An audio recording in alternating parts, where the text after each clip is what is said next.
Share market शिकताय किंवा share मार्केटमध्ये काम करताय तर इंडेक्स म्हणजे काय माहिती असणं खूप गरजेचं आहे.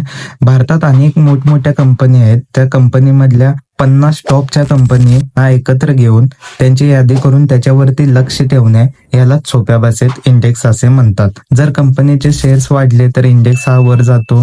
जर कंपनीचे शेअर्स कमी झाले तर इंडेक्स हा खाली जातो.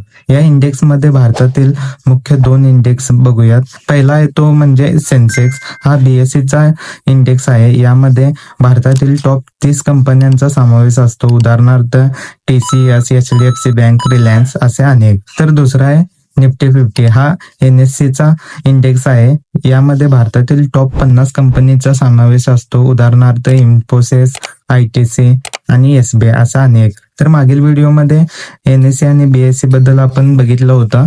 तर इंडेक्स कशासाठी उपयोगी असतो हे देखील माहिती असणं खूप गरजेचं आहे. बाजार चांगला आहे की वाईट हे समजण्यासाठी आपल्याला मेन इंडेक्सचा उपयोग होतो.